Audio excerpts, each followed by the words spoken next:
SSC GD की answer की out हो गई है, ज़िंदगी खामोश हो गई है, क्योंकि नंबर्स बहुत कम आए हैं। 40 हैं, 45 हैं, 50 हैं, 55 हैं, लेस देन 60 हैं। जिसके 60 प्लस हैं वो लोग फिजिकल की तैयारी में लग जाएं और उत्तर प्रदेश के पुलिस की तैयारी भी रेगुलर करते रहें। पढ़ाई में कंजूसी बिल्कुल नहीं। और जिनके नंबर कम हैं उनके लिए अवसर है, 3 to 4 मंथ आफ्टर पेपर होना है और आपके पास अवसर है सर, भुना लीजिए। अरे एनालिसिस करिए, एसएससी जीडी में क्या समस्याएं आई हैं। समय नहीं मिला, समय कम था, समय से पहले क्वेश्चन आ रहे थे लेकिन पेपर समय ख़त्म हो गया और हम क्वेश्चन को अटेम्प्ट नहीं कर पाए। क्या दिक्कतें थी, कौन से टॉपिक पे हमें समस्याएं थी, ये आपसे बेहतर तो और कोई नहीं जानता। आप अपना खुद का एनालिसिस करिए और पुनः अपनी तैयारी में लग जाइए। खामोश होने की ज़रूरत नहीं है। जीडी नहीं तो यूपी पुलिस में सिलेक्शन होगा, लेकिन सिलेक्शन लेना है। अगर आप अपने आप से कमिटमेंट कर दिए तो आपको सिलेक्शन मिलेगा, कोई नहीं रोक पाएगा।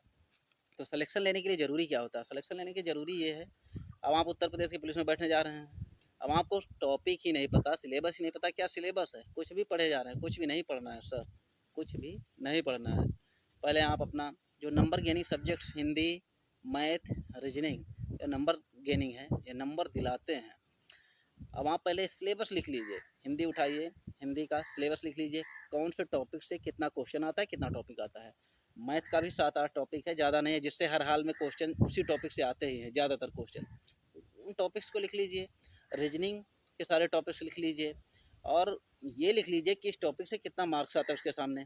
ये लिखने के बाद तब तैयारी शुरू कीजिए नए सिरे से। तीसरे चौथे दिन प्रैक्टिस बहुत ज़रूरी है, प्रैक्टिस करिए।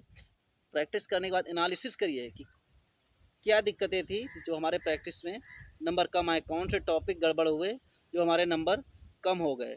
यदि सर आप ऐसा करना शुरू कर दिए तो आपका नंबर बढ़ता चला जाएगा, फिर आपको कट ऑफ देखने की ज़रूरत ही नहीं पड़ेगी, आप सक्सेस हो जाएंगे, हर हाल में सक्सेस हो जाएंगे। इसलिए बहुत ज़रूरी है कि आप अपना सिलेबस लिख लें और सिलेबस नोट डाउन करने के बाद प्रैक्टिस करें और उसमें देखें कि कौन से टॉपिक में हमें दिक्कत हो रही है, किस टॉपिक क्वेश्चन गलत ज़्यादा हो रहे हैं। तो पहले उस टॉपिक को तुरंत उठाइए और तुरंत उठाने के बाद उस टॉपिक को ख़त्म कर दीजिए, उसमें टाइम मत दीजिए। जो भी टॉपिक है तुरंत पकड़िए, 2 घंटा, 4 घंटा, 10 घंटा जितना भी लगे उस टॉपिक को पूरी तरह से ख़त्म करिए। खुद से वचन दीजिए खुद को कि अब दोबारा इस टॉपिक से क्वेश्चन फ्यूचर में गलत नहीं होना है।